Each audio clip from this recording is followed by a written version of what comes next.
Much कि आप लोग आए। अब हमारे इस बार के जो स्पीकर हैं वो गोकुंदा पे बात करेंगे, गोकुंदा की हिस्ट्री और आर्कियोलॉजी पे।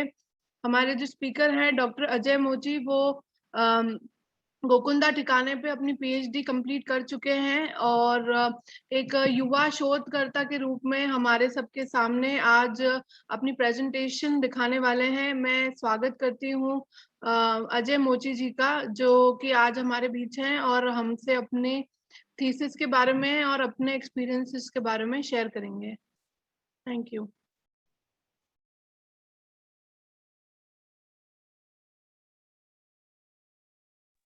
हेलो, मेरी आवाज आ रही है? अजय हेलो। सर, आपको मेरी आवाज आ रही है? जी, आपकी आवाज आ रही है। ठीक है, तो हम आपका प्रेजेंटेशन शुरू करते हैं। मैं स्क्रीन शेयर कर रही हूँ। जी जी। ठीक है, क्या आपको आपकी प्रेजेंटेशन दिखाई दे रही है? नहीं, शो हो रही है शायद। एक मिनट में। प्रेजेंटेशन। क्या अब आपको आपकी प्रेजेंटेशन दिखाई दे रही है? हाँ, आप दिख रही है जी। हाँ, तो हम आपका प्रेजेंटेशन शुरू करें? जी जी, आप कर दीजिए स्टार्ट। जी, बोलें सर। जी। सभी उपस्थित महानुभावों विद्वानों को मेरा नमस्कार।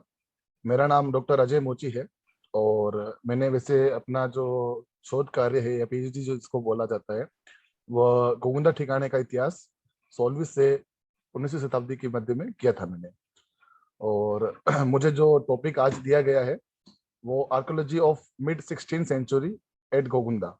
गोविंदा में जो भी उत्खनित स्थल है या क्षेत्र है, उनके सामग्री के साथ 16वीं शताब्दी का एक इतिहास के ऊपर प्रकाश डालना मेरा शोध का संबंध है। वैसे अगर देखा जाए तो 16वीं शताब्दी दो महत्वपूर्ण कारणों से मेवाड़ के रूप में जानी जाती है। एक तो महाराणा उदय सिंह जी के रूप में, और दूसरा है महाराणा प्रताप के रूप में। संपूर्ण 16वीं शताब्दी अगर देखें तो राणा सांगा के युद्ध के बाद और हार के पश्चात काफी कुछ बदल गया था मेवाड़ में। और मेवाड़ में जब राणा सांगा की मृत्यु के बाद विक्रमादित्य उनके पुत्र जो शासक बने, और उनकी जो हत्या बनवीर के द्वारा की गई, उसके बाद महाराणा उदय सिंह फिर से शासक बने। और महाराणा उदय सिंह के बाद एक काफी परिवर्तन आया यहाँ पर मेवाड़ की अ, नीतियों में, जिसमें आप चाहे तो युद्ध नीति कह सकते हैं, सामरिक नीति कह सकते हैं, राजनीतिक नीति कह सकते हैं। काफी परिवर्तन उन्होंने किया था यहाँ पर। और उसके बाद उनका जो संघर्ष चला मेवाड़, मुगल संघर्ष के नाम से प्रसिद्ध हुआ अकबर के साथ, उसको क्रमशः आगे उनके पुत्र महाराणा प्रताप और उनके भी पुत्र महाराणा अमर सिंह ने बढ़ाया था। Next slide please. हेलो जी। ये आप जो चित्र देख रहे हैं वो महाराणा उदय सिंह जी का है, महाराणा उदय सिंह द्वितीय, जिनके जन्म के बारे में आप सबको ज्ञात ही है। इनमें जो आप चित्र में देख रहे हैं वो चार महत्वपूर्ण स्थल बताए जाते हैं, जो कि आप देख सकते हैं। प्रथम जो स्थल है वो है चित्तौड़ का किला, चित्तौड़ दुर्ग, जो कि मेवाड़ की प्रमुख राजधानी के रूप में था। और इसके लिए कहा भी जाता है कि गढ़ तो चित्तौड़गढ़ बाकी खड़ैया। इतना महत्वपूर्ण दुर्ग है ये, जिसको पाने के लिए हर शासक लालायित होता था। लेकिन इस गढ़ के ऊपर देखना या पाना वो सोच भी नहीं सकता था, काफी मुश्किल होती थी उनको उस गढ़ के पाने के लिए। उसके बाद वाला जो आप देख रहे हैं वो है सिटी पैलेस उदयपुर का। सिटी पैलेस उदयपुर, जिसकी स्थापना महाराणा उदय सिंह के हाथ से हुई थी। और उनका जो स्थापना क्रम था वो भी काफी महत्वपूर्ण था, क्योंकि उनकी एक सोच थी कि हमें चित्तौड़ के अलावा भी एक दूसरा स्थल होना जरूरी है। क्योंकि चित्तौड़ एक अलग अकेले किले पर था, अकेली पहाड़ी पर था, उसको चारों तरफ से घेरा जा सकता था, और वहां पर रसद राशन की बहुत कमी हो जाती थी। इसलिए चित्तौड़ के ऑप्शन के लिए, दूसरे स्थान के लिए उन्होंने उदय सिंह महाराणा उदय सिंह ने उदयपुर का निर्माण किया। जो तीसरी जो स्लाइड आप देख रहे हैं उसके अंदर आप देख सकते हैं ये है कुंभलगढ़। कुंभलगढ़ दुर्ग मेवाड़ का एक वन दुर्ग, पहाड़ी दुर्ग, जो कि अभेद्य था। और काफी समय से इस दुर्ग पर मारवाड़ के राजाओं ने आक्रमण किया, लेकिन वो कभी इसको जीत नहीं पाए। काफी कोशिश की गई मारवाड़ के राजाओं द्वारा कि इसको जीता जाए या किया जाए, लेकिन वो कभी जीत नहीं पाए। और मुगल सेनानायकों ने भी काफी कोशिश की, लेकिन वो भी सिवाय एक बार इसको जीत पाए, उसके अलावा वो जीत नहीं पाए थे। उसके बाद जो चौथा दृश्य आप देख रहे हैं वो है गोगुंदा। गोगुंदा जो ठिकाना क्षेत्र है, उसका जो पैलेस है, जिसको राजनिवास पैलेस या राज दरबार पैलेस के रूप में कहा जाता है, उसका फोटो आप देख पा रहे हैं। Next slide please. ये अब बहुत महत्वपूर्ण बात ये आती है कि गोगुंदा इतना इम्पोर्टेंट क्यों था।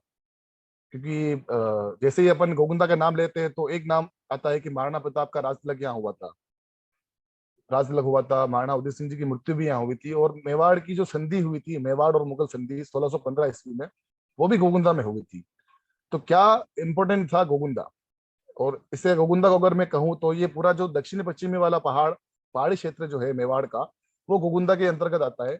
आप एक पीपीटी में देख सकते हैं कि जो बीच वाला सेंटर है वो गोगुंदा है, उसी के पास में उदयपुर, हल्दीघाटी, फिर उसके उत्तर दिशा में अगर हम देखें तो कुंभलगढ़ और अजमेर का क्षेत्र आता है। ये मेवाड़ का दक्षिण पश्चिमी भाग में आपको बता रहा हूँ, जिसमें आप देख सकते हैं कि गोगुंदा के उत्तर में कुंभलगढ़, फिर पाली, फिर भीलवाड़ा और अजमेर का पार्टीशन आता है। इसके पूर्व में अगर देखें अपन उदयपुर के बाहर कि वो दिखता है चित्तौड़गढ़ का इलाका, क्योंकि ये काफी पास में था और काफी इंपोर्टेंट क्षेत्र था। फिर गोगुंदा के पश्चिम दिशा में सिरोही का राज्य आ जाता है। सिरोही काफी महत्वपूर्ण राज्य है यहाँ पर, जो कि मेवाड़ मुगल संघर्ष में मेवाड़ के साथ में था। और गोगुंदा के दक्षिण का जो हिस्सा है वो गुजरात से मिलता है। बेसिकली अगर देखा जाए तो गुजरात में ईडर का जो क्षेत्र है और जो खेड़ब्रह्मा का क्षेत्र है वो गोगुंदा से मिलता है।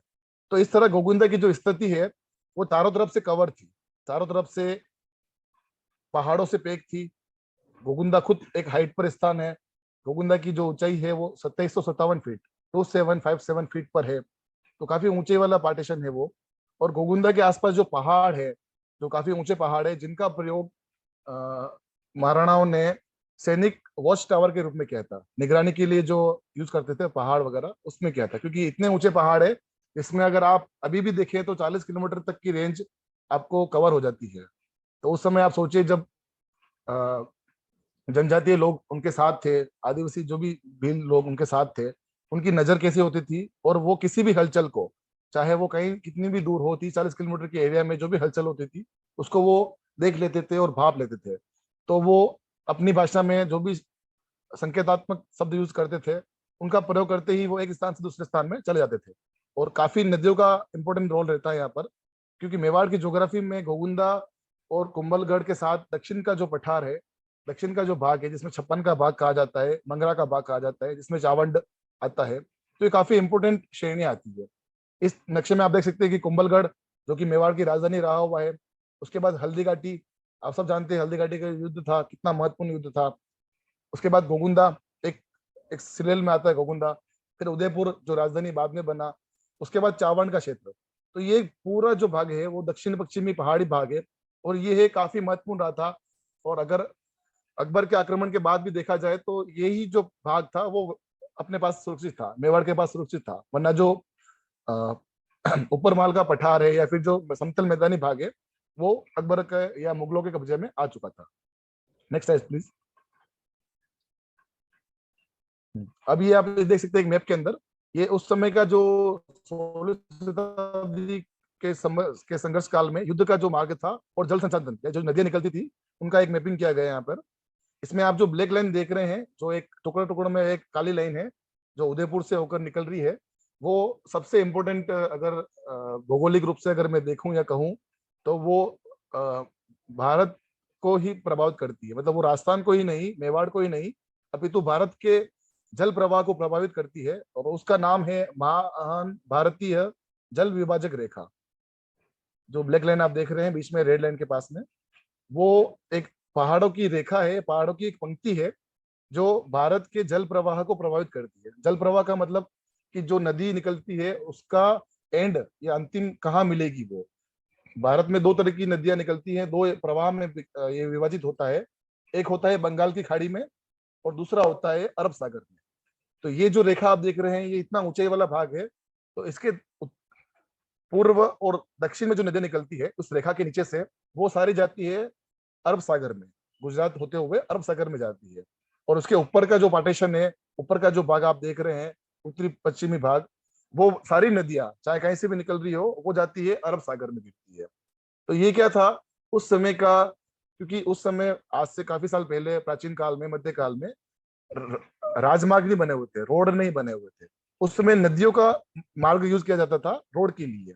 नदी किनारे ही जा जाकर उस स्थान पर, उस पैलेस पर या अपनी जो स्थान है वहां जाना है, वहां पहुंचा जाता था, क्योंकि नदी के पास उनको पानी मिल जाता था, फल मिल जाता था, मैदानी भाग मिल जाता था, ताकि वो विश्राम भी कर सके, रुक भी सकते थे।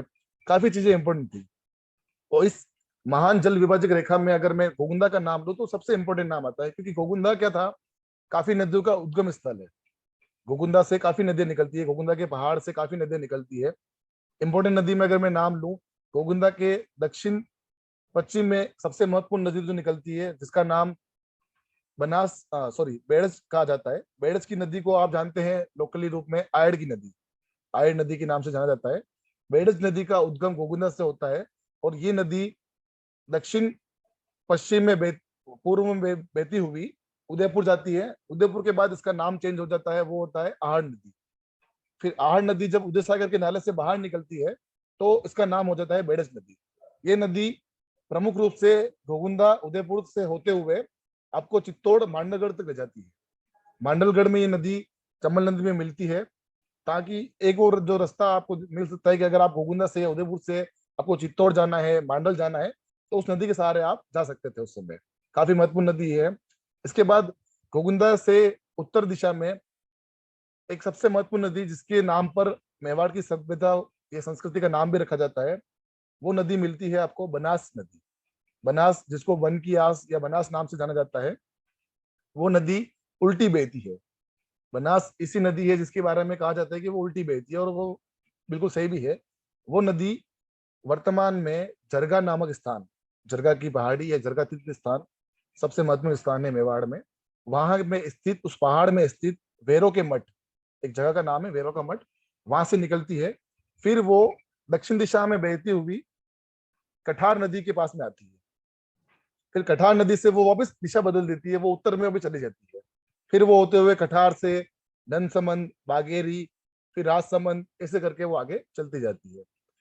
तीसरी जो नदी महत्वपूर्ण रूप से अगर कहें तो गोगुंदा के जो पूर्व में सॉरी पश्चिम में जो पहाड़ी क्षेत्र है, उसका जो नाम राम वल्लभ सोमानी जी और उन्होंने बताया है कि सरवन का पहाड़ कहा जाता है। गोगुंदा से देवला के बीच में जो पहाड़ है उसका नाम सरवन का पहाड़ है, और वहां से सबसे महत्वपूर्ण नदी साबरमती निकलती है। साबरमती नदी का उद्गम भी गोगुंदा के आसपास के पहाड़ी क्षेत्रों में होता है, मेवाड़ से होता है, और वो नदी दक्षिण में जाने के लिए बहुत महत्वपूर्ण थी। दक्षिण में जैसे आपको मैं बताऊं, अगर वो नदी घूमती हुई कोटड़ा जाती है, कोटड़ा से फिर वो नदी घूमती हुई आगे जाती है गुजरात, ईडर, हिम्मतनगर वगैरह में वो जाती है। काफी इंपोर्टेंट नदी है। उस नदी का पूर्ण नाम चंदन था, क्योंकि उसमें जो ये कोटड़ा, गोगुंदा, देवला का पार्टीशन था, या जो भाग है, वो उस समय और वर्तमान में भी काफी सघन वनस्पति वाला भाग है। पेड़ पौधे अभी भी वहां इतने मिलते हैं आपको। और मुझे ही जो लगता है कि चंदन नदी का नाम इसलिए पड़ा होगा क्योंकि उस समय वहां पे चंदन के पेड़ काफी होते होंगे, और उनका जो अ, वहन किया जाता होगा या उनको भेजा जाता होगा, वो नदी के सहारे उनको भेजा जाता था। फिर चौथी जो नदी है महत्वपूर्ण, वो आती है वाकल नदी। वाकल नदी जो मेवाड़ के क्षेत्र में ज्ञातकार है, जानकार है, उनको पता है कि वाकल नदी गोगुंदा से निकलती है, और वो दक्षिण में बहती हुई सहायक नदी मानसिक के साथ मिलती हुई ओगना पहुंचती है। ओगना से फिर वो नदी पानरवा जाती है। फिर पानावारा, पानरवा से वो नदी उल्टी घूमती हुई फिर से कोटड़ा आती है, और कोटड़ा में वो नदी साबरमती से मिल जाती है। फिर वो नदी अपने दक्षिण में जाती है। तो इस तरह जो आप देख सकते हैं कि मेवाड़ का जो भाग था, दक्षिण पश्चिमी भाग, वो काफी महत्वपूर्ण था, नदियों का उद्गम स्थल था। इस कारण व्यापारिक केंद्र भी वहाँ बहुत महत्वपूर्ण थे, और व्यापार से जुड़ा हुआ केंद्र था, क्योंकि नदियां जहाँ मिलती हैं या जहाँ खत्म होती हैं वहाँ पे केंद्र होना जरूरी होता है, क्योंकि लोग सफर करके आते हैं तो वहाँ रुकते हैं, थोड़े दिन बैठते हैं, खाने पीने की वस्तुओं से काम करते हैं, अपने जो पशु पशु होते हैं, जानवर होते हैं, उनको आराम देते हैं। तो ये बहुत महत्वपूर्ण था। इसी कारण गोगुंदा प्राचीन काल से ही महत्वपूर्ण केंद्र रहा था व्यापारिक के रूप में, ताकि व्यापार के साथ साथ गोगुंदा का विकास होता गया, और काफी शासकों ने गोगुंदा पर राज्य भी किया। Next please. ये देखिए, ये मैं आपको एक मैप से बता रहा हूँ कि गोगुंदा की जो रास्ते जाते थे, गोगुंदा से जो मार्ग जाते थे, वो ये बताते हैं। गुजरात में जो बंदरगाह था उसको कांडला बंदरगाह कहते हैं, खंबात की खाड़ी कहते हैं। वहां से व्यापारी काबिले आते थे गुजरात से, और वो हिम्मतनगर, अहमदाबाद होते हुए ईडर पहुंचते थे। आप मैप में देख सकते हैं, ईडर से एक शॉर्ट पहाड़ी रास्ता आता है जो कि पांडरवा, ओगना और गोगुंदा पहुंचता है। अगर मैं आपको कल बताऊं कि ईडर से गोगुंदा का मार्ग मात्र 90 किलोमीटर दूर है, तो आप वो वर्तमान में जो रोड बना उसके द्वारा है। लेकिन अगर अपन दर्रों से चले या फिर पहाड़ी रास्तों से चले तो वो और काफी कम हो सकता है। तो उस समय जो व्यापारी शॉर्ट रास्ते यूज करते थे, व्यापारी काफिले जो बंजारे वगैरह होते थे, वो छोटे रास्तों को यूज करते थे, ताकि क्या जल्दी से जल्दी अपन अपने स्थान पर पहुंच सके, माल को बेच सके, और जहाँ मेहनत भी कम लगे और रिस्क भी कम रहे। तो इधर से वो काफिले पांडरवा, ओगना होते हुए गोगुंदा पहुंचते थे। गोगुंदा की जो भौगोलिक स्थिति है उसमें दो, जो मैं आपको शब्द बता रहा हूँ वो बहुत महत्वपूर्ण है। एक आता है भोराट और एक आता है भोमट। वाकल नदी का जो भी प्रवाह क्षेत्र है उसको भोमट नाम से जाना जाता है, भोमट नाम से जाना जाता है। और वो उसकी जो हाइट है वो 600-700 मीटर से ऊपर नहीं मिलती है। फिर गोगुंदा, गोगुंदा का जो क्षेत्र है वो ऊंचाई से स्टार्ट होता है। अगर आप कभी भी ओगना होते हुए या झाड़ोल होते हुए गोगुंदा आएंगे तो आपको चढ़ाई का अंदाजा लगेगा कि कितनी चढ़ाई अपन को चढ़नी पड़ती है, तो उससे मालूम पड़ जाता है कि गोगुंदा की हाइट पर था। फिर गोगुंदा से कुंभलगढ़ तक का जो भाग है, या अपन कहें मोही मदारी तक का जो भाग है, वो पूरा पठार का क्षेत्र या पहाड़ी क्षेत्र बोराट के नाम से जाना जाता था। बोराट काफी इंपोर्टेंट है, और इस बोराट के बारे में कर्नल जैन सोम ने भी कहा है कि ये मेवाड़ के महाराणाओं का शरण स्थल था, शरण लेने का स्थल था बोराट। या फिर मोहन तेंसिन ने भी इसको कहा है कि महाराणाओं का शक्ति स्थल था। तो आप जानते हैं भी कुंभलगढ़, गोगुंदा, सायरा, फिर नामेशमा, ऐसे कितने महत्वपूर्ण गांव हैं यहाँ पर इस घोराट में स्थित है, जो कि शासकों को बचाने के लिए काम आते थे तथा अपनी शक्ति को एकत्रित करने के लिए काम आते थे। तो ये काफी महत्वपूर्ण है। गोगुंदा से काफी रास्ते निकलते हैं, आप उदयपुर आ सकते हो, चित्तौड़ जा सकते हो, फिर मांडलगढ़ जा सकते हो, अजमेर जा सकते हो, फिर आगरा जा सकते हो। उसके बाद आप गोगुंदा से कुंभलगढ़ जा सकते हो, पाली, जोधपुर जा सकते हो, और वहां से आगे आप पाकिस्तान जो सिंध वगैरह है वहां आप जा सकते हो। Next please. अब आती है बात कि भाई आर्कियोलॉजी और गोगुंदा का क्या संबंध है। काफी इंपॉर्टेंट टॉपिक होता है।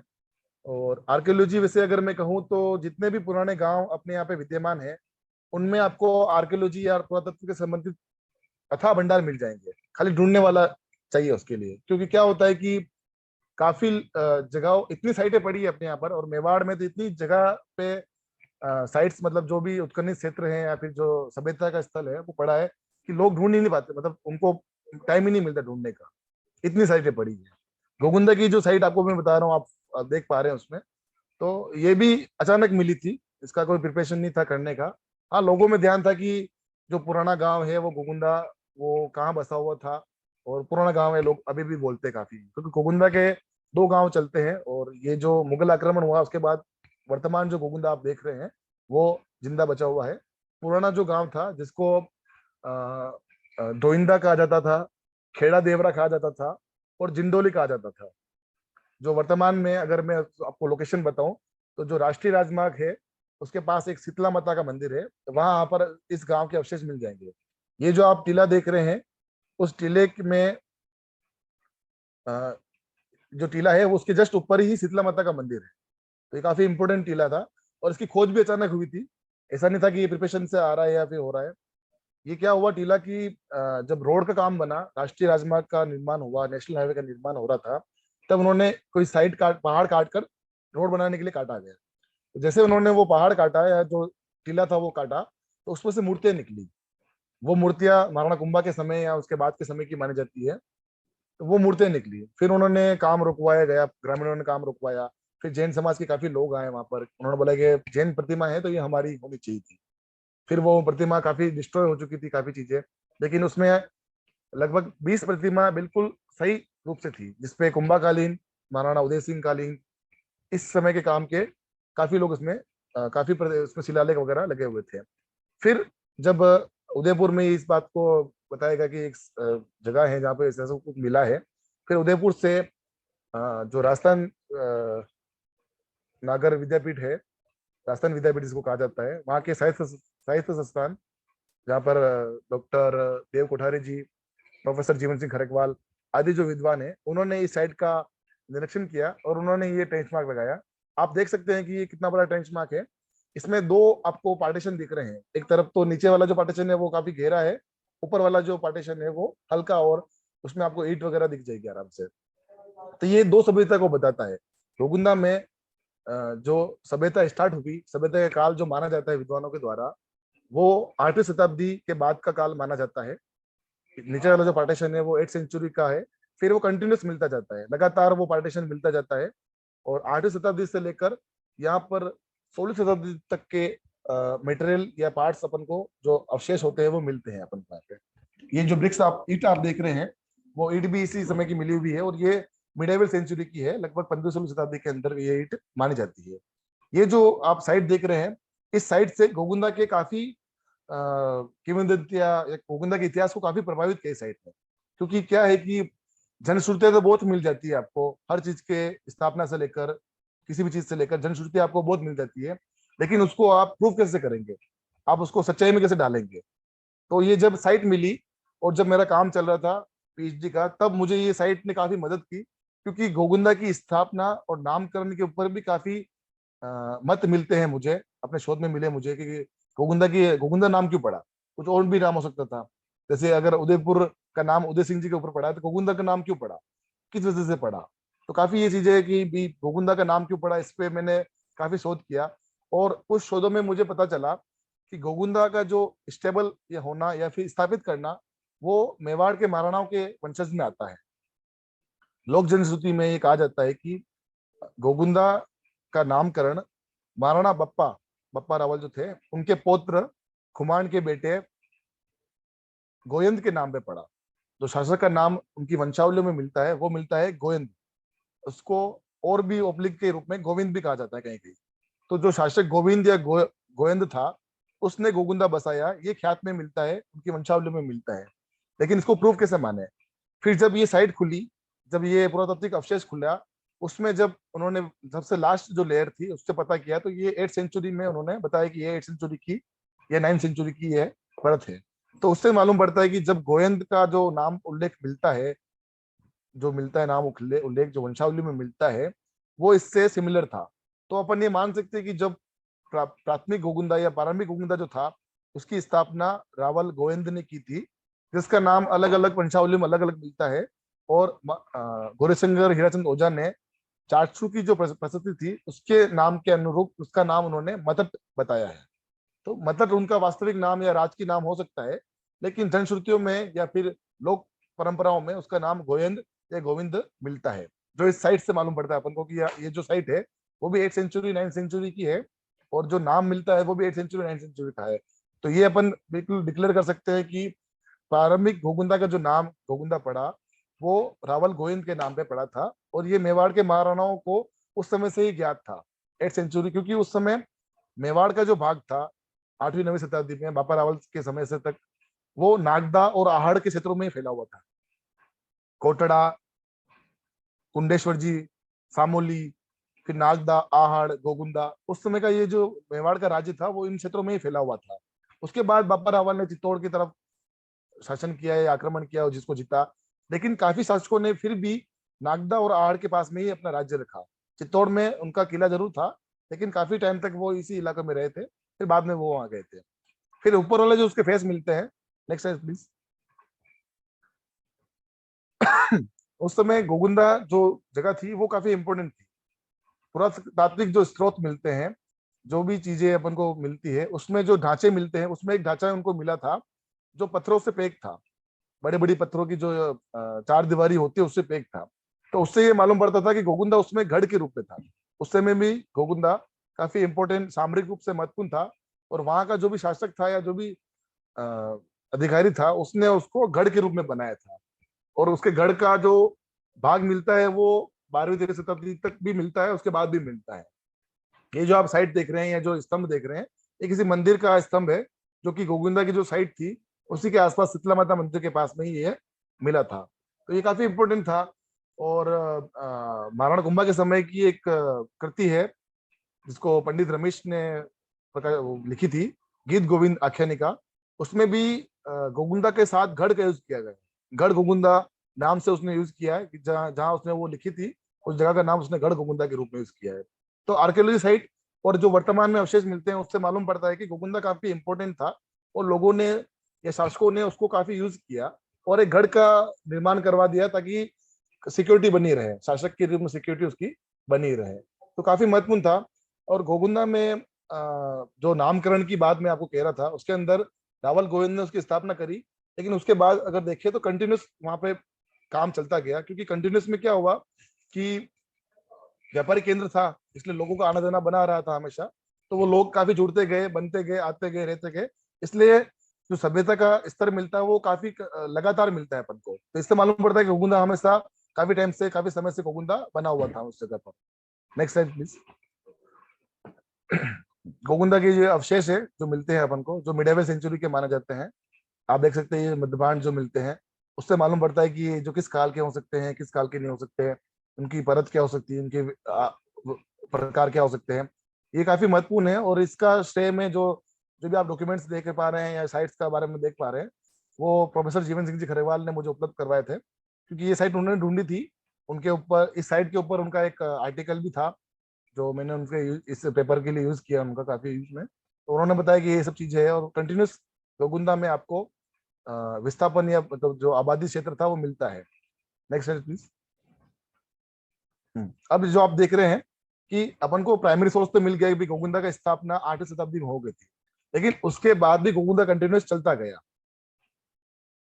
एक बात और महत्वपूर्ण आती है कि 12वीं 13वीं शताब्दी में जब राठौड़ वंश का उद्भव हुआ, राठौड़ वंश आप जानते हैं कि जिसने स्थापना की राव सिन्हा ने, वो वहां पर आए, पाली में आए और पालीवाल ब्राह्मणों की रक्षा करने के लिए उन्होंने स्थापित किया। और पाली वालों ने जब लगा कि आदमी सही है और अपनी रक्षा कर रहा है तो उन्होंने कुछ धन देके, कुछ देकर उनको परमानेंट सुरक्षा में रख दिया था।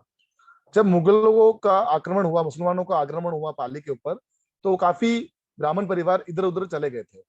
तो काफी बड़ा परिवार या वर्ग गोकुंदा में भी आया था और गोकुंदा में उनके जो स्थापना की जाती है, गोकुंदा में जो बाद में जो वंश क्रम चला या जो स्थापना का क्रम चला, उसमें एक नाम बहुत महत्वपूर्ण गोकुंदा में लिया जाता है।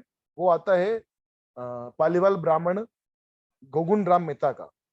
गोकुंड राम मेहता एक लोक श्रुति में चलता है, जो पालीवाल वर्ग जो भी जितने भी गोकुंदा के आसपास रहते हैं वो अपने आप को उनका वंशज बताते हैं और वो ये बताते हैं कि गोकुंदा की स्थापना हमारे पूर्वजों में जो पालीवाल ब्राह्मण थे गोकुंड राम मेहता उन्होंने की थी। फिर इसकी मैंने शोध किया कि भाई कैसे मिलता है, क्या मिलता है। तो उन्होंने बताया कि दो भाई थे जो गंगदेव जी और गोकुंड राम मेहता जी, दोनों भाई थे। तो दोनों भाई के परिवार बढ़ते गए, व्यापारिक केंद्र के रूप में बढ़ते गए। फिर उन्होंने बताया कि भाई गोकुंदा में जो अब परिवार बढ़ता है तो लड़ाई झगड़े होते रहते हैं, आपसी जो खींचतान होती रहती है।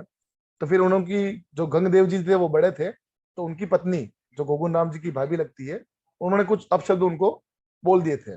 तो उनको काफी बुरा लगा और वो इस गांव से, जो पुराना गांव था जिसका मैंने वर्णन किया आपको, खेड़ा देवरा, धोइंदा जो कहा जाता है, उससे निकल गए और वो नए गांव में आ गए। जो वर्तमान गोकुंदा है उसकी स्थापना गोकुंड राम मेहता ने की थी। वो अपने साथ एक मूर्ति लेके आए, चार बाजार जी की मूर्ति, और उन्होंने जो गोकुंदा से दक्षिण में जो स्थित गांव, नया जो गोकुंदा गांव है, वहां पर एक वटवृक्ष के नीचे उन्होंने वो मूर्ति की स्थापना करी और नवीन गांव को उन्होंने आगे बढ़ाया। तो जो गोकुंड राम मेहता जी थे उनके नाम पर इसका गांव का नाम अपभ्रंश होकर गोकुंदा पड़ा। ये भी काफी यहाँ पे माना जाता है। और इसका जो समय मिलता है वो मिलता है संवत 1358।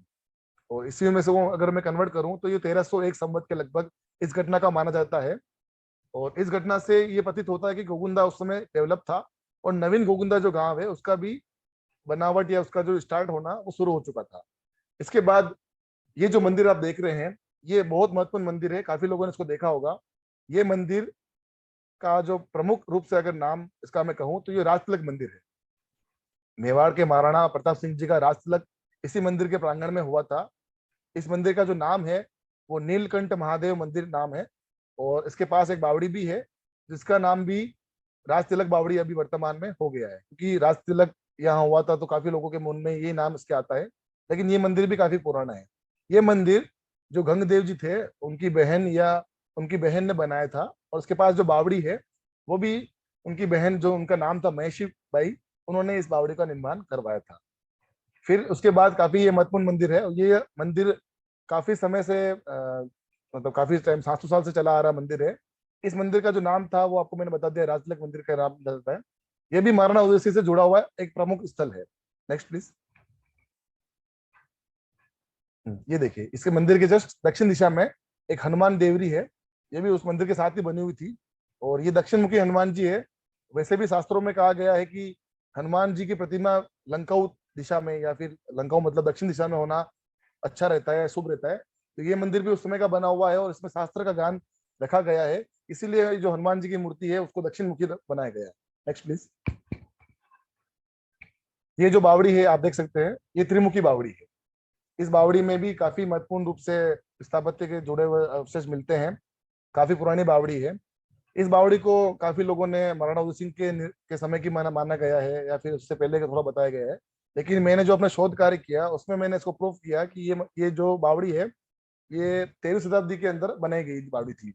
और ये जो पालीवाल ब्राह्मण थे उनके द्वारा बनाई गई थी, क्योंकि उस समय पालीवाल ब्राह्मणों के पास पैसा बहुत था, व्यापारिक केंद्र से जुड़े हुए रहते थे, और व्यापारिक रूप से काफी आगे बढ़े हुए थे उन्होंने। और पालीवाल ब्राह्मण की एक बात और आपको बताता हूँ मैं कि ये कर्म कांड नहीं करते थे, इनको पूजा वगैरह करना नहीं आता था। पालीवाल ब्राह्मण ओनली फॉर कृषि, खाली कृषि का कार्य करते थे, कृषि पशुपालन से जुड़े रहते थे, और व्यापारिक गतिविधियों को ये संचालन करते थे। इसलिए ये क्या करते थे कि कृषि और पशुओं से जुड़े हुए जो भी कार्य थे वो करते थे।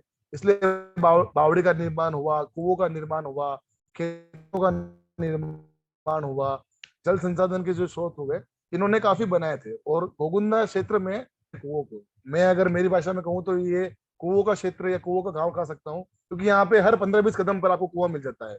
तो ये उन्होंने काफी प्लानिंग की थी कि ताकि अगर बड़ा लेवल भी हुआ कृषि का या पशुपालन का या फिर व्यापारिक गतिविधियों का, तो पानी की कहीं कमी ना रहे, और बहुत इंपॉर्टेंट चीज रहे। ये जो बावड़ी है आप देख सकते हैं। Next slide please. Hello, next slide.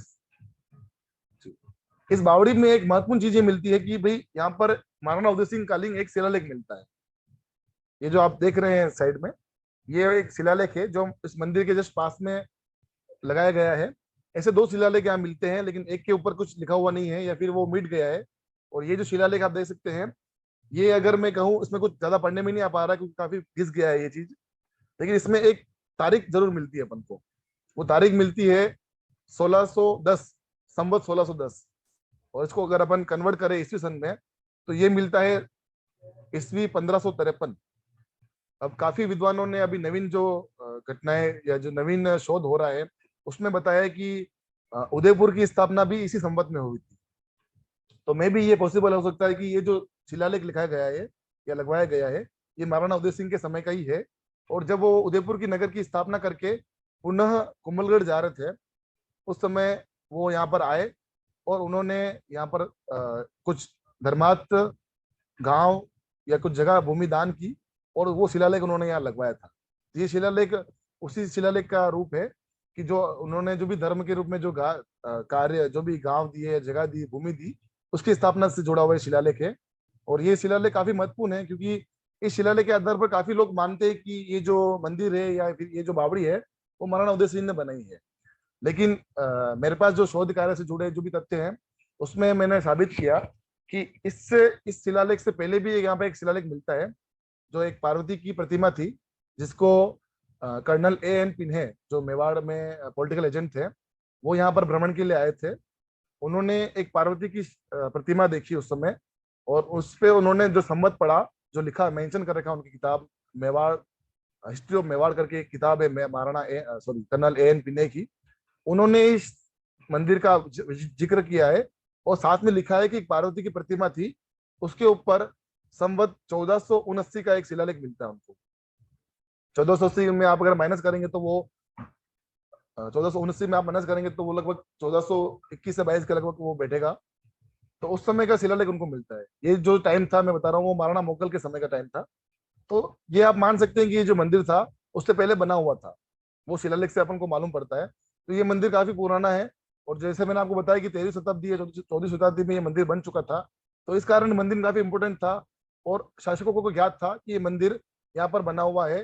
तो जब भी जो शासक चित्तौड़ से भ्रमण के लिए उदयपुर, उदयपुर तो बाद में बना, आहड़, नागदा, गोगुंदा, कुंभलगढ़ घूमने आते थे, दर्शन के लिए आते थे, एकलिंग जी दर्शन के लिए आते थे, तो वो इन स्थानों पर होते हुए भ्रमण करते हुए वो जाते थे। तो काफी इंपोर्टेंट ये शिलालेख है, महाराणा उदय सिंह से काल से जुड़ा हुआ शिलालेख है और काफी महत्वपूर्ण शिलालेख है। Next please.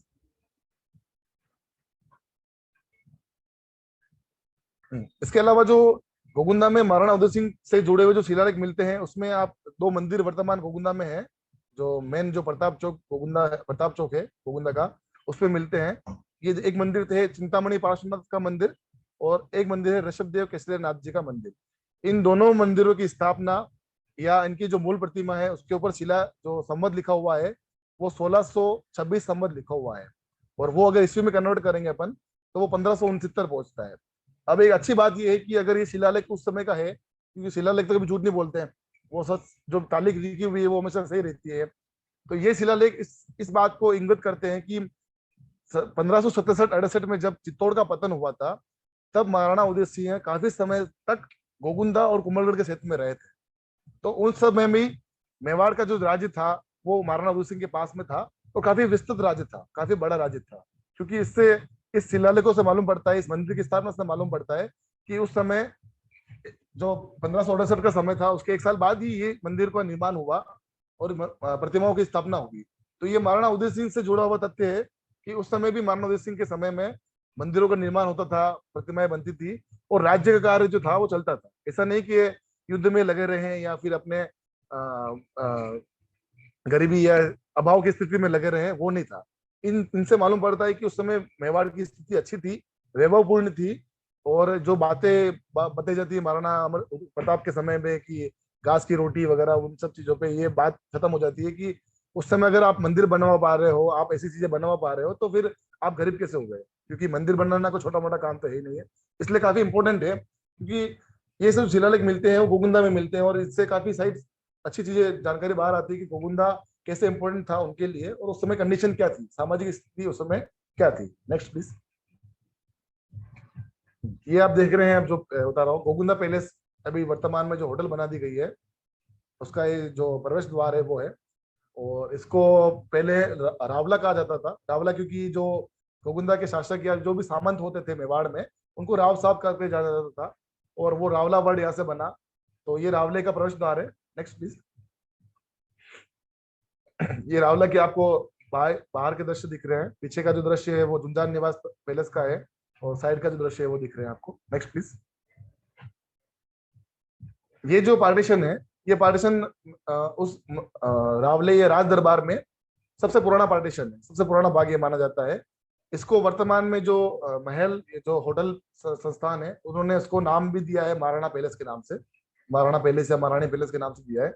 और ये सही भी है, क्योंकि ये जो भाग आप देख रहे हैं वो 700 साल पुराना भाग है, ये वर्तमान में बनाया हुआ नहीं है। ये महाराणा उदय सिंह से भी पहले बना हुआ स्थान है, क्योंकि गोगुंदा में जो वंशावली परंपरा या जो भी वंश परंपरा है, और गोगुंदा की जो ख्यात है, मूल ख्यात, उसमें भी गोगुंदा में जो महाराणा आए थे उनका वंशक्रम या फिर उनका जो टाइम पीरियड वो दिया हुआ है। और उस ख्यात में बताया जाता है कि महाराणा खेता, महाराणा हमीर सिंह के जो पुत्र थे, महाराणा क्षेत्र सिंह नाम था उनका, वो काफी गोगुंदा आते थे। और ये जो महल वगैरह आप देख पा रहे हैं, ये गोगुंदा के समय के महल, उनके समय के महल है, जिनको महाराणा उदय सिंह ने रेनोवेट करवाया और उस समय रहते थे वो। Next please. ये उसी के आप भाग देख पा रहे हैं, क्योंकि ये जो भाग आप देखेंगे ये जो लंबी परंपरा थी, जो एक समान परंपरा जो चलती थी निर्माण की, एक ही दीवार पे पूरा काम होता था, वैसा आप जो सिटी पैलेस है उसको भी देख सकते हैं आप। वो भी उसी समय का कालक्रम है, उसमें भी इसी परंपरा को निर्माण किया गया था, और ये काफी जुड़ा हुआ भाग उससे मिलता है। Next please. ये जो आप देख रहे हैं फोटो, ये काफी पुराना फोटो है गोगुंदा का। और जो आपको ये गुम्बद भवन जो दिख रहा है, जो फ्रंट में जो आप देख पा रहे हैं ना पूरा चित्र, वो महाराणा का पैलेस कहा जाता है नाम से। उसके जो अदर पार्टीशन है वो जो गोगुंदा में जो झाला राजपूत थे, जो राव साहब थे, उनके समय के बनाए हुए पार्टीशन को मिलते हैं।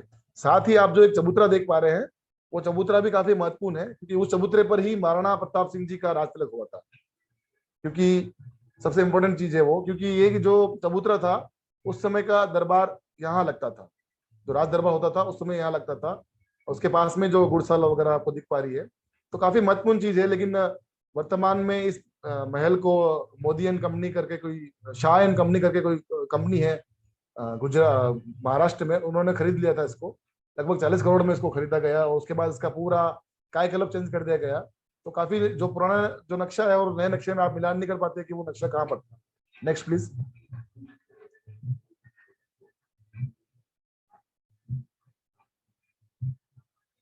Next please. ये आप देख सकते हैं कि ये जो मंदिर है ये उस समय की वास्तुकला को ध्यान रखने के लिए बहुत इंपॉर्टेंट मंदिर है। ये जो मंदिर है वो देबारी से बाहर लगभग उदयपुर से 13 किलोमीटर दूर है। तुलसीदास जी के सराय के नाम से ये मंदिर स्थित है। और ये भी महाराणा की जो उदय सिंह जी की जो वाइफ थी सोलंकिनी जी, उन्होंने ये मंदिर का निर्माण करवाया था। इसका आर्किटेक्चर भी आपको काफी सिमिलर मिलता है जो मेवाड़ की उस समय की कला थी, वास्तुकला थी या जो भी उसके अनुरूप मिलता है। काफी अच्छा मंदिर है। वर्तमान में इसमें कोई प्रतिमा नहीं है और काफी टूट भी चुका था, जिसको फिर लोगों ने या फिर एएसआई वालों ने उसको सही करवाया था। इसके पास जो बावड़ी है वो बहुत बहुत अच्छी बावड़ी है, बहुत सुंदर बावड़ी है। Next please. और ये जो आप अभी जो पिलर देख रहे हैं वो उसी के समकालीन मुझे प्रतीत होता है। ये जो गोगुंदा गांव में स्थित है, इसका मुख्य है गोगुंदा गांव, वर्तमान में जो गोगुंदा गांव उसकी तरफ स्थित है। ये भी काफी महत्वपूर्ण है और शैली के रूप में ये मुझे 16वीं शताब्दी की लगभग लगती थी, इसलिए मैंने इसको लिया कि ये जो मंदिर है ये बावड़ी है, इसमें भी कोई शिलालेख नहीं मिलता है, इसलिए इसका समय तय रूप से ज्ञात नहीं हो पाता है। लेकिन माना जाता है कि ये जो बावड़ी थी वो भी 16वीं शताब्दी के अंतर्गत मानी जाती है। Next please. ये जो मैंने आपको पहले फोटो बताया था, जो दरबार का निवास था, स्थान था जहाँ महाराणा का राजतिलक होता था, वो आप देख पा रहे हैं उसी जगह पे है। पुराने फोटो में आप देख पा रहे हैं कि जो दरबार लगता था वो इस तरह का लगता था, लेकिन वर्तमान में इसको तोड़कर पूरा बाग बना दिया गया है। और अब वो अवशेष भी नहीं मिलते हैं कि यहाँ पे कभी दरबार राज दरबार लगता था या फिर दरी खाना जो बोलते हैं उसको वो होता था। तो काफी इतिहास से तो काफी छेड़छाड़ हुई है इस जगह पर, लेकिन जो भी है वो अच्छा है। अब तो वहाँ एंट्री भी नहीं हो पाती अपनी, तो होटल के रूप में जो बंद गया है, लेकिन पर्सनल व्यवहार से या पर्सनल संबंधों से अपन जा सकते हैं, देख सकते हैं उसको। Next please. और ये जो बहुत अगर मैं कहूँ तो अच्छी बात नहीं है, लेकिन ये है जो महाराणा उदय सिंह जी का जो मृत्यु हुई थी यहाँ गोकुंदा में, उनकी ये समाधि बनी हुई है। समाधि नहीं बोलते उसको, चबूतरा बोला जा सकता है। तो आप देख सकते हैं कि वर्तमान जो उदयपुर जिसकी स्थापना, उदयपुर नगर की स्थापना जिन्होंने की, जिनकी सोच, दूरदर्शिता, गुरिल्ला युद्ध पद्धति, इन सभी चीजों को जिन्होंने ध्यान रखा, दूरदर्शिता रखी कि चित्तौड़ के अलावा भी एक राजधानी नहीं होनी चाहिए जो कि युद्ध के समय, आपातकाल के समय अपन उसको प्रयोग कर सके और मेवाड़ राज्य को बचा सके, उनकी जो सोच थी, इतने बड़े आदमी की छतरी या समाधि स्थल या चबूतरा जो कहा जाता है वो इस दिशा में अभी वर्तमान गोगुंदा में है। ये जो स्थान है वो गोगुंदा के दक्षिण में जो तालाब आता है, खेतला तालाब, उसके पास में अवस्थित है। और इस जगह को भी उदयपुर में जो महासत्य है उसी के नाम पर गोगुंदा का महासत्य कहा जाता है। और वर्तमान उदय सिंह जी की जो छतरी है वो इस कंडीशन में वहां मिलती है। तो काफी दुखद बात है जब एएसआई और मेवाड़ दरबार के समय से ही जो कार्य चले आ रहे हैं, तो वो इन चीजों पर अगर ध्यान न देंगे तो किस पे देंगे। Next please. ये जो उदय सिंह जी की जो समाधि चबूतरा है उसके ऊपर ये सती स्तंभ लगा हुआ है। इसमें आप देख सकते हैं कि कुछ आगे के रूप में था जिसको तोड़ा वगड़ा नहीं जाना चाहिए। और ये जो सती स्तंभ आप देख रहे हैं उसमें सूर्य बना हुआ है और चंद्रमा बना हुआ है, लिंग के रूप में ये स्थापित है। Next please. और इस सती स्तंभ में टोटल 4 आपको फोटोज दिख रहे हैं। 3 तो रानियां हो सकती हैं और एक जो थी वो शासक के रूप में है, जिनमें उनकी वेशभूषा भी दिख रही है, कटार का भी चित्रण हो रहा है और उनका जो जो भी पहनावा वगैरह उस समय का था, चूड़ियां वगैरह जो भी थी, वो अपन को मालूम इसमें पड़ रहा है। तो ये काफी महत्वपूर्ण चीज है कि क्योंकि उदय सिंह जी की मृत्यु के समय उनकी जो रानी थी वो सती हुई या नहीं हुई या कुछ भी घटना हुई उसके बारे में ऐतिहासिक स्रोत कुछ भी नहीं है अपने पास। तो ये जो सती लेख से अपन को मालूम पड़ रहा है कि भाई 3 रानियां उनके साथ सती हुई थी, तो ये अपन को दिख रहा है कि ये चीज हो सकती है। काफी इंपॉर्टेंट चीज है क्योंकि उदय सिंह जी की मृत्यु से जुड़े हुए कोई तथ्य नहीं, कहीं रिटर्न में नहीं मिलते अपन को, लेख में नहीं मिलते अपन को। तो काफी इंपॉर्टेंट चीज होती है कि कैसे मालूम पड़ेगा कि ये जो छतरी है वो उदय सिंह जी की है या फिर किसी रॉयल फैमिली की है। बहुत महत्वपूर्ण चीज है भाई, ऐसी चीजें अपन को हर जगह मिल जाती है। मेवाड़ में तो सती स्तंभ या फिर जो देवरे है या जो राणा जी के स्थान है, सगत जी के स्थान है, वो बहुत बड़े हो गए हैं। पग पग पे राणा जी मिल जाएंगे अपन को, पग पग पे सगत जी मिल जाएंगे अपन को, पग पग पे अपन को ये सती स्तंभ मिल जाएंगे। तो मालूम कैसे पड़ता चाहिए कि ये रॉयल फैमिली का है, राज परिवार से जुड़ा हुआ है। इसमें जो आदमी की जो प्रतिमा है वो काफी महत्वपूर्ण है। Next please.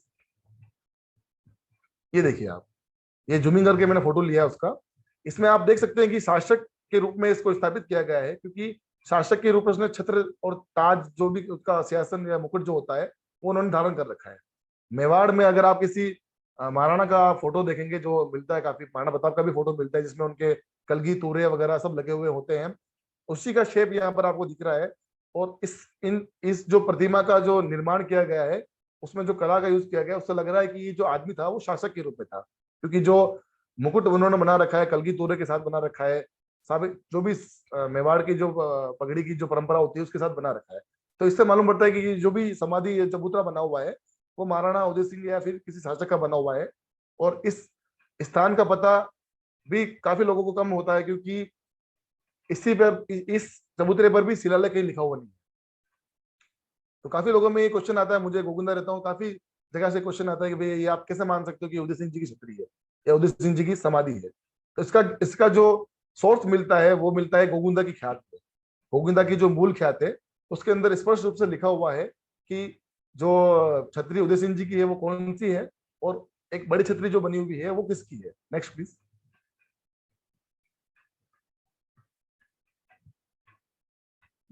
ये अभी वर्तमान में अखिल भारतीय विरासत संरक्षण समिति के द्वारा एक छोटा सा कार्य महाराणा उदय सिंह जी की जयंती पर किया गया था। उसमें उस समय तो उससे पहले तो काफी झाड़ फूक यहाँ पे प्रतिमा पे या फिर जो चबूतरे पे थी, उन्होंने हटाया, उसको साफ सफाई की, फिर विधिवत उनकी पूजा अर्चना की।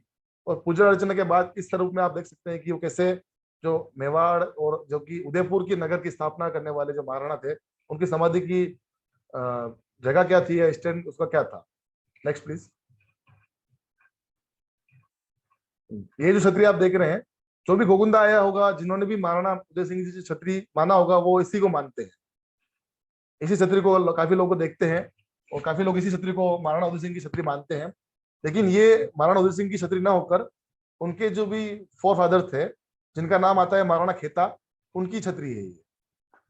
महाराणा खेता जिनका नाम महाराणा क्षेत्र सिंह मिलता है, जो कि महाराणा हमीर सिंह के पुत्र एवं महाराणा लक्ष्य सिंह लाखा सिंह के पिताजी थे, उनकी छतरी ये मानी जाती है। इसके सामने जैसे आप देख रहे हैं कि एक मंदिर का पार्टीशन मिल रहा है आपको, और मंदिर के जस्ट आगे आप देख सकते हैं वो जो छतरियां दिख रही है वो गोविंदा के जो राजराणा परिवार से थे, झाला परिवार से, उनकी छतरियां बनी हुई है। तो ये काफी इंपॉर्टेंट चीज है कि ये कैसे हो पा रहा है, कि कैसे ये हो कैसे नहीं हो, क्योंकि काफी गफलत मिलती है, क्योंकि शिलालेख किसी पे भी नहीं है। आप अगर देखें तो शिलालेख किसी पे भी नहीं मिलता है कि छतरी किसकी है या वो छतरी किसकी है। तो काफी गफलत वाला काम है। लेकिन मेवाड़ की जो सॉरी गोविंदा की जो ख्यात है उसने काफी क्लियर कर दिया इस चीजों को कि जो छतरी बनी हुई है वो किसकी है और वो जो दूसरी चबूतरा बना है वो किसका है। Next please. ये गोविंदा के महल के अंदर एक प्रतिमा है, लक्ष्मी की मानी जाती है, लेकिन ये प्रतिमा मोहिनी रूप में है। विष्णु का जो मोहिनी अवतार था जिसमें उन्होंने मोहिनी रूप धारण कर कर अमृत कलश जो लिया था समुद्र मंथन के समय, उस कलश के अंदर ये कलश का जो कलश जो दिख रहा है आपको वो अमृत है और वो बांटा जा रहा है। ये भी काफी इंपॉर्टेंट स्ट्रक्चर मिलता है यहाँ पर गोविंदा में, जिसको वर्तमान में पैलेस में रखा गया है। Next please. एक ये जो आप प्रतिमा देख रहे हैं अभी, ये मातृ देवी की प्रतिमा है, काफी इंपॉर्टेंट प्रतिमा है, सफेद पत्थर की बनी हुई प्रतिमा है। और ये जो गोविंदा का जो प्रमुख तालाब है जिसको नाम राणे राव तालाब कहा जाता है, उस तालाब की पाल पर स्थित है। काफी इंपोर्टेंट प्रतिमा है, और जो वर्तमान में दिग्बंध हो चुके हैं प्रोफेसर विष्णु प्रकाश माली सर, उनको मैंने जब ये प्रतिमा बताई थी तब उन्होंने इस प्रतिमा का आंकलन 800 साल पुराना बताया था कि ये 12वीं से 13वीं शताब्दी की प्रतिमा है, क्योंकि इसमें इस समय की प्रतिमाओं में अंकन काफी अच्छा होता था। और आप देख सकते हैं कि इस प्रतिमा में सिंह भी बना हुआ है जो दुर्गा के रूप में था, और एक बालक उनकी गोद में है जो स्तनपान कर रहा है। तो ये मातृ देवी की प्रतिमा है। मातृ देवी का अंकन मिडेवल सेंचुरी में होता था, उसके बाद काफी रूप से इसका बदलाव हो चुका है। और वर्तमान अपन अगर बात करें 15वीं 16वीं शताब्दी के बाद में, तो दुर्गा के रूप में अंकन होता है जिसमें वो महिषासुर मर्दनी होती है। तो आप देख सकते हैं कि सिंह तो मिल रहा है यहाँ पर, लेकिन उनके साथ में वो मातृ देवी के रूप में है, जो काफी महत्वपूर्ण प्रतिमा है, जो वर्तमान में जो पाल है गोविंदा की उसमें चबूतरे में उसको जड़ दी गई है। काफी इंपॉर्टेंट प्रतिमा ये भी मानी जाती है। Next please. अब उदय सिंह जी की जो छतरी है उसके समीप ही एक ये सती माता का स्थान है। और ये जो मंदिर आप बाहर सती माता का जो स्थान देख रहे हैं, वो मंदिर जो है वो बाद में बनाया गया है, उसको रेनोवेट किया गया है। लेकिन जो सती माता है वो काफी पुरानी सती माता है। और इसमें जो संवत है वो जो मैंने पढ़ा है उसमें, वो संवत 1205 का मिलता है इसमें। तो आप मान सकते हैं कि ये 1150 के लगभग का ये जो संवत आपको जो सती माता है काफी इंपोर्टेंट है। और ये जो जगह थी उस समय महासत्य के रूप में यूज आती थी, क्योंकि ये महल के थोड़ा दूर भी है, साथ में यहाँ पर पानी का सोर्स भी है, छोटा पानी का तालाब बना हुआ है यहाँ पर, बरसाती पानी भी यहाँ भरा रहता है। तो ये जो जगह जहाँ उन्होंने महासत्य के रूप में चुना या दाह स्थल के रूप में चुना, वो उस समय से चला आ रहा है और काफी महत्वपूर्ण ये चला आ रहा है। Next please. अब काफी लोगों से मुझे क्वेश्चन आते हैं कि सर आपने कैसे बता दिया कि उदय सिंह जी छत्री ये है, या आपने कैसे बता दिया कि महाराणा खेता की छत्री ये है, कैसे आप मान सकते हो, कैसे नहीं मान सकते हो। तो जो सोर्स यूज करते हैं वो ये करते हैं कि गोविंदा की जो ठिकाने की मूल ख्यात है वो आपके सामने मैंने फोटोज कुछ रखे हैं। ये मूल ख्यात की जेरोस कॉपी है जो मुझे गोविंदा राव साहब ने दी थी। तो उसमें काफी मनुष्यक्रम वगैरह मिलता है, और गोविंदा के ठिकाने की स्थापना से पूर्व और बाद के काफी प्रसंग उसमें मिलते हैं कि कैसे कैसे गोविंदा में कौन कौन आया था, कौन रहा था, मेवाड़ और गोविंदा के क्या संबंध थे, किन किन तरीकों से रिलेशंस थे, गोविंदा के जो ठिकानादार थे उनकी क्या सामाजिक स्थिति थी, उनकी राजनीतिक स्थिति क्या थी, उनका वंशक्रम क्या था, उन्होंने कहाँ विवाह किए, कौन से महाराणा कब आए, उन्होंने क्या क्या किया, उनकी वर्णन सारी इस पोथी में ख्यात में मिलता है अपन को। और इस मूल ख्यात में बताया जाता है कि गोविंदा में जो महाराणा उदय सिंह थे उनकी छतरी कौन सी है, और कैसे गोविंदा महाराणाओं के लिए बहुत प्रिय था। Next please. ये आप देख रहे हैं जो अभी मेवाड़ी में है, इसमें मैं आपको पढ़ के बता देता हूँ कि जो गांव से उगमाणु चौगान की छतरी मशहूर है, उदयपुर का रास्ता में, और उस जो उस्ताद का नाम था उसने बनवाई थी ये। फिर नेक्स्ट जो आपको पैरा मिलता है वो लिखा है मेल डलमलजा पुराना है। जो गोविंदा का जो महल है उसका नाम डलमलजा था उस समय, तो वो काफी पुराना है गोविंदा का डलमलजा महल। और उस समय इधर क्या राठौड़ा की अमलदारी थी यहाँ पर, इधर के जो राठौड़ थे उनका ठिकाना था यहाँ पर, तो वो राजस्थान तो गोविंदा में था। तो उस समय की ये काफी माना जाता है। फिर एक और माना जाता है कि चौगान के आत्मनी तरफ एक जंगी दरी खाना था जिसका नाम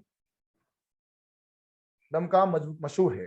गोविंदा में जो चौगान है वो वर्तमान चौगान भी माना जाता है। गोविंदा का जो बस स्टैंड है और महल का जो पार्टीशन है उसके बीच में जो भाग है वो चौगान के नाम से जाना जाता है, वर्तमान में भी उसको चौगान कहा जाता है। और चौगान इस जगह पर ही वर्तमान में जो गणगौर गोविंदा की जो गणगौर प्रसिद्ध है वो भी यहाँ आती है और नृत्य करके हुए जाती है। तो चौगान काफी महत्वपूर्ण है। और इस चौगान की जो जगह है वर्तमान में अगर देखूं मैं, अभी तो काफी घर वगैरह बन चुके हैं यहाँ पर तो ये इतना मिलता नहीं है। तो उस चौगान और जो दरबार जो राज दरबार था जो राजमहल था उसके बीच में कम से कम 100 मीटर की दूरी है।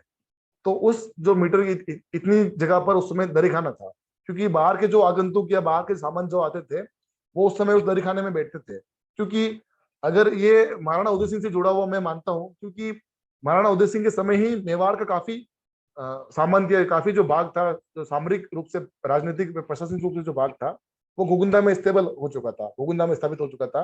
तो गोविंदा का जो महल था उस समय काफी छोटा था। और महाराणा उदय सिंह भी इसमें थे कि उदयपुर नगर की स्थापना हो जाए, महल बन जाए, तो हम सब चीजें उदयपुर में स्थापित कर देंगे। लेकिन गोविंदा में उनकी मृत्यु हो गई थी और काफी चीजें वहीं रह गई थी। तो गोविंदा उस समय काफी इंपोर्टेंट उन्होंने रखा था, और जो महल था उस समय का काफी छोटा बना हुआ था। तो जो महाराणा का परिवार या जो रावला जिसको रणनिवास बोलते हैं वो महल में रहता था। और इस जो चौगान का दरी खाना था उसके अंदर महाराणा बैठक लिया करते थे, क्योंकि बड़ा स्पेस था, काफी सामंत, काफी सैनिक या जो भी बड़े अधिकारी या व्यापारिक वर्ग होता था वो काफी संख्या में आता था।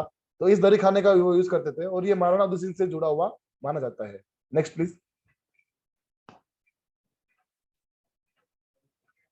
ये आप जो मैंने आपको बताया वो उसके बारे में ही है कि जो चौगान से जो एक दरी खाना था उसका जो नाम था डमडमा मशहूर है, और ये चौगान का दरी खाना कहा जाता है। और यहाँ पे साफ लिखा हुआ उसने कि अटेश्री महाराणा जी दरबार जी को राज वेतो मणिंदना को है। जो अभी तो वर्तमान में काफी मकान वगैरह बन गए हैं, लेकिन ये जो दरी खाना था उस समय महाराणा के यूज में आता था, और ये महाराणा उसी से जुड़ा हुआ तथ्य माना जाता है। Next please.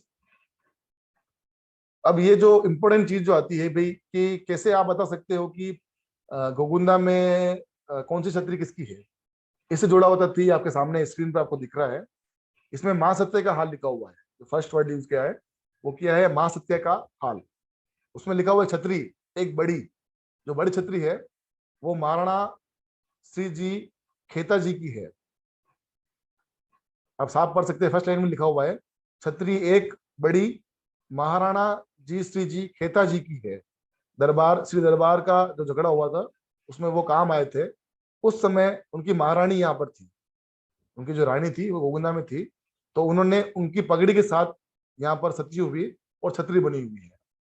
तो ये साफ आपको लिखित सोर्स मिल जाता है कि भाई जो बड़ी छतरी है वो महाराणा खेता की बनी हुई है। इससे आपको मालूम पड़ जाता है कि भाई गोविंदा की जो छतरी है, जो महासतिया है, वो कैसे इंपॉर्टेंट है और किस नाम से इंपॉर्टेंट है। महाराणा खेता के समय की ये छतरी बनी हुई है। उसके साथ भी काफी चीज लिखी हुई है कि छतरी जो है वो पढ़नी नहीं है, मतलब छतरी की प्रतिष्ठा नहीं हुई है। छतरी में जो भी शिवलिंग है उसमें जो प्रतिमा होगी उसकी प्रतिष्ठा नहीं हो पाई थी। तो वो चीज है उसमें। यहाँ के सेवक के रूप में भी कुछ घटनाएं लिखी गई है कि यहाँ पे जो सेवा करता है आदमी, जो छतरी की सेवा करता है, वो फुलेरा माली है। फूल माली जिसको कहा जाता है वो है। मालियों में भी 12 कास्ट, 12 वर्ग माने जाते हैं। इसमें फूल माली, राजभोई माली वगैरह जो सब्जी का कार्य करते हैं, फूल का कार्य करते हैं, वो है। तो ये जो फुलेरा माली थे उस समय गोविंदा में, उनको कहा गया था कि आप इनकी सेवा पूजा करेंगे। फिर एक तालाब है जो कि महाराणा खेता के समय का बना हुआ है। तालाब की जो पाल है वो रद्दा की, मतलब वो पाल थोड़ी खराब हो चुकी है, काफी पुरानी हो चुकी है, और वो तालाब काफी मशहूर है जो उन्होंने बनाया हुआ है। और उस छतरी को भी पूजन के लिए जो दानी चौतरा होता था, जो जहाँ से दान के रूप में जो अर्निंग होता था, कर जो मिलता था वहां पे, वहां से भी उसको महीने के जो चंदन के जो भी पैसे होते थे वो मिलते थे। काफी इंपोर्टेंट चीज आप देख रहे हैं इसमें। और सेकंड जो लाइन है वो, जैसे आप क्लियर हो चुका आपको कि फर्स्ट जो छतरी है, बड़ी छतरी है, वो महाराणा खेता के समय की बनी हुई है। फिर उसके बाद एक लाइन और लिखी आ रही है, आप देखिए, एक मंदिर बना हुआ है, मतलब एक मंदिर भी बना हुआ है जो खेता की छतरी के पास बना हुआ है। तो जो मंदिर और जो छतरी है बड़ी, वो महाराणा खेता की है। देन उसके बाद एक और लिखा हुआ है, एक छतरी अद्विधि है। अद्विधि मतलब आप समझे, जैसे मैंने आपको पहले फोटो में बताया था, जो छतरी वो बन नहीं पाई थी पूरी, उसको तोड़ा नहीं गया है, मुगल इन्फ्लुएंस या मुगल आक्रमण से उसको तोड़ा नहीं गया है, वो बन ही नहीं पाई थी। क्योंकि छतरी को बनने में समय लगता है। आप सोचते हो कि एक दिन के या एक महीने के, एक साल के अंदर छतरी बन जाए, वो पॉसिबल नहीं होता है। छतरी को बनने में 5-7 साल, 10 साल भी लगते हैं। तो काफी इंपॉर्टेंट चीज होती है कि छतरी कैसे बनती है, क्या बनती है। तो वो बन नहीं पाई थी क्योंकि 1572 में उनकी मृत्यु हुई और 1576 में हल्दी घाटी का महान युद्ध हुआ। तो बहुत कम समय उनको मिला कि समय मिला महाराणा प्रताप को कि वो छतरी को निर्माण पूरा कर पाए, इसका पूरा सिलेक्शन कर पाए। क्योंकि 4 साल के अंदर भी वो हो नहीं पाता था, क्योंकि पत्थर लाना पड़ता था, उसकी घिसाई करना, फिर मजदूरों को भी हौसला देना कि आपके ऊपर आक्रमण नहीं होगा, क्योंकि छुटपुट घटनाएं चल ही रही थी, आक्रमण तो हो ही रहे थे महाराणा मुगलों के, कोई कभी सैनिक कभी आता था, कभी कोई आता था। तो वो काफी पॉसिबल नहीं हो पाया था, इसलिए वो बन नहीं पाई थी। तो काफी इंपोर्टेंट चीज है, इसमें साफ लिखा हुआ है कि वो एक छतरी बनी हुई है, वो अद्वितीय है, वो बनी नहीं गई है। ना मालूम किसकी है, हमको पता नहीं किसकी है, लेकिन उन्होंने कहा कि महाराणा उदय सिंह जी की मृत्यु यहाँ हुई थी, देवलोक यहाँ हुआ था, इसलिए वो उनकी है। तो ये काफी सरल रूप से आप साध सकते हैं कि महाराणा खेता की छतरी कौन सी है और महाराणा उदय सिंह छतरी कौन सी है। Next please. फिर जो तालाब है, अब गोविंदा का इतिहास काफी पुराना इतिहास है। 8वीं शताब्दी से गोविंदा स्टेबल हो चुका था। उसके बाद भी महाराणा ने काफी यहाँ पे रहना पसंद किया या फिर आते थे, क्योंकि प्रत्येक महाराणा चौमासा जो बोलते हैं, चतुर्मास जो बोलते हैं, उसमें भ्रमण के लिए जाते थे, ताकि मेवाड़ की जनता का भी वो हालचाल पूछ सके, और उसमें कंडीशन उनका जो माइंड फ्री करना था वो भी कर सकते थे। क्योंकि आप अगर सोचो कि साल भर अपन काम करेंगे तो भी पॉसिबल नहीं हो पाता था, तो छुट्टी सबको चाहिए थी, तो उनको भी छुट्टी का काम रहता था, तो वो भी इस भ्रमण के आते थे। और महाराणा खेता के समय से लेकर महाराणा कुंभा के समय तक काफी महाराणाओं ने गोकुंदा में निवास किया, जिनकी उपलब्धि या जिनका वर्णन मिलता है, साक्ष्य मिलते हैं। महाराणा खेता का साक्ष्य आपको मैंने बताया, खेता की छतरी बनी हुई है, और जो तालाब बना हुआ वो खेता का बना हुआ है।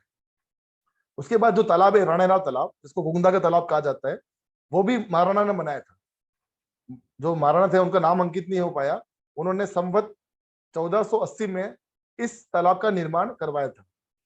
और ये जो संवत, जो टाइम पीरियड मिलता है, वो महाराणा मोकल का मिलता है। महाराणा मोकल जो खेता के पोते थे, उन्होंने इस तालाब का निर्माण करवाया था। तो ये लिखित सोर्सेज में है कि भाई मोकल ने जो तालाब बनवाया वो गोकुंदा का तालाब था, और काफी इंपोर्टेंट तालाब था, और गोकुंदा में भी उनका प्रवास रहता था। अगर मैं क्रम से चलूं, आपको मैं थोड़ी सी हिस्ट्री ब्रीफ में बताता हूँ। महाराणा खेता की छतरी मिलती है, खेता का तालाब मिलता है, फिर महाराणा लाखा आता है, जो महाराणा लक्ष्य सिंह कहा जाता है। उनका एक मंदिर के रूप में जिक्र आता है, जो मंदिर मजावड़ी गांव गोकुंदा से 1 किलोमीटर दूर है। उस समय खालसा गांव था वो। वहां पे एक मंदिर है नोपेला पार्श्वनाथ का मंदिर। उस मंदिर में दानी चौधरी से पैसे मिलते थे उस समय, उस मंदिर को। और वो मंदिर महाराणा लाखा के समय से जुड़ा हुआ मंदिर है। वो मंदिर का जब निर्माण हुआ उसके बाद महाराणा लाखा से वो एक घटना, सुअर की घटना जुड़ी हुई, शिकार की घटना जुड़ी हुई है, वो चमत्कार उनको लगा। फिर उन्होंने उस समय से उस मंदिर के लिए दानी चौधरी से पैसे बांध रखे थे जो उनको हमेशा मिलते थे। तो ये भी काफी इंपॉर्टेंट है कि महाराणा ने अगर पैसे बांध रखे हैं तो वो उस समय आए थे यहाँ पर, तो वो घटना से जिक्र मिलता है। तो महाराणा खेता हो गए, महाराणा लाखा हो गए। महाराणा मोकल के समय का एक तालाब बना हुआ है। फिर जो मंदिर था नीलकंठ महादेव मंदिर, जो राजतिलक मंदिर था, उसमें भी जो शिलालेख मिलता है पार्वती की प्रतिमा पर, वो भी इस मंदिर, इस तालाब के निर्माण से 1 साल पहले का था। तो काफी इंपोर्टेंट रिसोर्सेज मिलते हैं कि आप अगर एविडेंस से भी चलो, सबूतों के साथ चलो, तो ये भी मिलता है कि इनका जिक्र मिलता है। फिर महाराणा कुंभा आते हैं, मोगल के बाद जो उनके पुत्र हुए महाराणा कुंभा, उन्होंने भी गोकुंदा की तरफ काफी ध्यान दिया। और सबसे महत्वपूर्ण जो साहित्यिक स्रोत उनका माना जाता है, गीत गोविंद। गीत गोविंद की आख्यानिका जो थी, वो महाराणा कुंभा के समय में एक पंडित थे, पंडित रमेश करके। पंडित रमेश ने उस गीत गोविंद की रचना गोकुंदा में की थी, जो कि उनकी गीत गोविंद जो रचना थी आख्यानिका, उसमें उन्होंने साफ मेंशन कर रखा है कि ये जो गीत गोविंद है वो मैंने कहाँ लिखी है। उसने साफ मेंशन कर रखा है कि गीत गोविंद की रचना मैंने ये गढ़ गोकुंदा में की थी। तो आप देख सकते हैं क्रम से ये चला आ रहा है कि महाराणा खेता से लेकर महाराणा लाखा, देन उसके बाद मोकल और कुंभा। कुंभा के समय से ये गोकुंदा काफी स्टेबल था और गोकुंदा में लोग ध्यान देते थे, शासक ध्यान देते थे। लेकिन उसके बाद महाराणा सांगा हुए तो उन्होंने अपना केंद्र उत्तर में कर दिया। दिल्ली वगैरह में भी उस समय सल्तनत का काल, लोधी वंश का दमन होने वाला था, हास होने वाला था, तो वो वहां चले गए। और जब वो वहां चले गए, उन्होंने गोकुंदा पे ध्यान नहीं दिया, तब इधर जो गांव, इधर जो क्षेत्र है, वहां पर राठौड़ की दूसरी शाखा थी, उन्होंने गोकुंदा पर अटैक कर लिया और अपने कब्जे में कर लिया। क्योंकि गोकुंदा उस समय व्यापारिक केंद्र था और इधर से सीधा गोकुंदा काफी पास में भी पड़ता था और व्यापारिक रूप से केंद्रित था। तो उन्होंने इसके अटैक अपना आधिपत्य कर लिया। और फिर जब महाराणा उदय सिंह वापस गोकुंदा में आए, तब उन्होंने मित्रता कर ली उनसे, तो वो चले गए। फिर बाद में भी गोकुंदा में जो शासन मिलता है महाराणा प्रताप के बाद के समय में, तो वो भी इडर के राठौड़ का मिलता है। इडर की राठौड़ों की वहां अमलदारी थी, वहां पे उनका ठिकाना था या उनकी चौकी थी। फिर जब गोकुंदा के झाला राजपूत जो थे, उन्होंने उस पर अटैक किया और इडर वालों को भगाकर महाराणा जगत सिंह के समय में गोकुंदा की स्थापना उन्होंने की। Next please. धन्यवाद,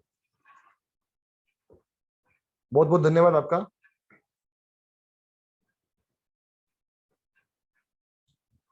किसी को कोई क्वेश्चन हो, कुछ प्रश्न हो तो आप पूछ सकते हैं मुझसे।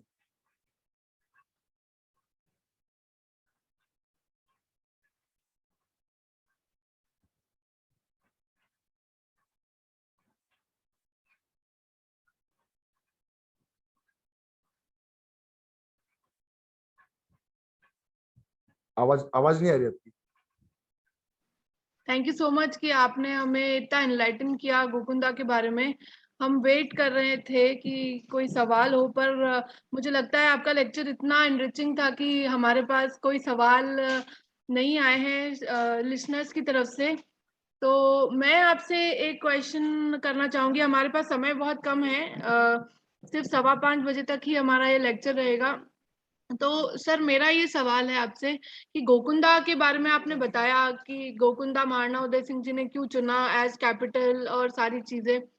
तो गोकुंदा चुन लेने के बाद में वो यहीं पे ही रहे, 1568 में यहाँ आ गए थे। तो 68 में ही उन्होंने कैपिटल बनाया, पहले ही कैपिटल बना लिया था? नहीं, मतलब उनका जो प्लानिंग था उसके अनुरूप उन्होंने पहले कोमलगढ़ गए थे। महाराणा उदय सिंह जी जो थे पहले कोमलगढ़ गए थे और कोमलगढ़ के बाद वो वापस गोकुंदा आए थे। क्योंकि गोकुंदा उस समय, अगर मैं उन्होंने जो चुना उसकी वजह ये थी कि उदयपुर गोकुंदा के काफी पास में था। वर्तमान में अगर गोकुंदा उदयपुर की जो दूरी है वो 35 किलोमीटर के लगभग है। लेकिन जो पुराना जो मार्ग यूज करते थे उस समय गोकुंदा के लिए, 15-20 किलोमीटर में आप गोकुंदा पहुंच सकते थे उस समय।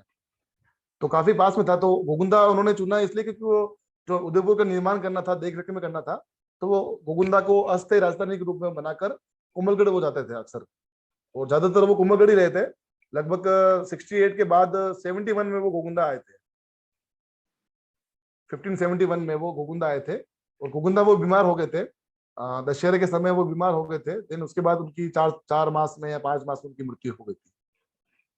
ओके। और गोकुंदा उनको ज्ञात था, मतलब पुराने जो शासक थे उनको गोकुंदा ज्ञात था, इसलिए वो गोकुंदा आते रहते थे। और गोकुंदा में जो आम लोग हैं वो मानते हैं कि उदयपुर जो बसाया है वो उदय सिंह ने नहीं बसाया है, वो उनके बेटे प्रताप सिंह ने बसाया है। मतलब उदय सिंह जी ने तो स्थापना करी थी, लेकिन जो देखरेख का कार्य था, जो भी स्थापना करनी थी, जो भी भवन निर्माण था, जो देखरेख करनी थी, वो महाराणा प्रताप सिंह ने की थी।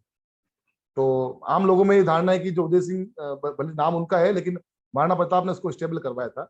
जो भी स्थापत्य है, जो भी जो निर्माण उदयपुर उस समय मिलता है, वो प्रताप सिंह के नेतृत्व में मिलता है इसमें, क्योंकि उनके काफी विश्वास पात्र थे और काफी उनको मतलब अग्रज थे ना उसके, इसलिए। ओके सर, एक क्वेश्चन है कि what was the route taken by Maharana Pratap after Haldighati battle? Maharana Pratap का जो रूट यूज किया उन्होंने, तो वो हाँ। आप देख सकते हैं गोगुंदा से दक्षिण का जो पार्ट है, दक्षिण का जो भाग है, वो छप्पन का भाग कहा जाता है, मेवाड़ मगरा का भाग कहा जाता है, बोमट का भाग कहा जाता है। तो जब गोगुंदा वो आए, उसके बाद जाडोल चले गए, ओगना जाडोल का जो क्षेत्र है ना, वहां चले गए थे वो। और उसके बाद उन्होंने गोगुंदा को एक केंद्र के रूप में रख सॉरी एक चौकी के रूप में रखकर उन्होंने चावंड को राजधानी बनाया अपनी, क्योंकि चावंड भी उस समय जो पहाड़ी भाग था और वन से आच्छित था, वनाच्छित भाग था, उसको उन्होंने यूज किया। और चावंड में केंद्र रखकर उन्होंने दक्षिण में ईडर का जो भाग था वो चुना, फिर गोगुंदा चुना और कुंभलगढ़ चुना, क्योंकि ये सब एंट्रेंस पार्ट थे जो मेवाड़ में उस समय आने के लिए पार्ट थे उसमें। Okay, sir, next question है, sir, I just missed the name of Professor Grewal. Can I have it? आपने गरेवाल जी का जिक्र किया था, पूरा नाम नहीं, जानना professor Jeevan Singh Kharakwal, JS Kharakwal. Okay अच्छा, इन्होंने लिखा है कि I miss the name of the founder of Gogunda as per the legend, Rawal Gohil और गोविंद। रावल गोयंद, उसका नाम दो जगह मिलता है, एक सूर्यवंश वही, शिशोद वंशावली और राज्यावली बही, जो मेवाड़ के जो राजा थे उनके जो वंशावली मिलती है, उसके अंदर उसका नाम रावल गोयंद और रावल गोविंद दोनों मिलते हैं उसके अंदर। एक क्वेश्चन है कि मोटा गांव क्यों कहते हैं इसको?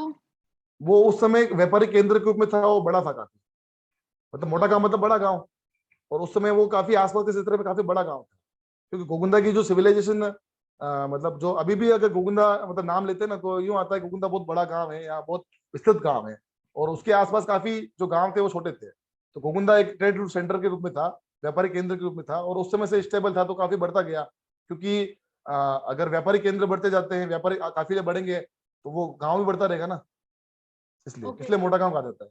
सर, लास्ट क्वेश्चन, गोकुंदा की ख्यात कब लिखी गई थी? ये जब महाराणा सज्जन सिंह के समय, जब श्यामल दास जी को वीर विनोद लिखने के लिए कहा गया, उस समय इस ज्ञात ख्यात को लिखकर भेजा गया था वहां पर। इसका संवत 1940 और शायद 1880-85 के लगभग की बात है शायद। ओके क्योंकि जब वीर विनोद लिखा गया था, उस समय जब सारे ठिकानों से उन्होंने डॉक्यूमेंट्स मंगाए कि आप अपने जो भी ठिकाने की जो जानकारी वो हमें दीजिए, ताकि हम वीर विनोद में उसको मेंशन करें, इसलिए।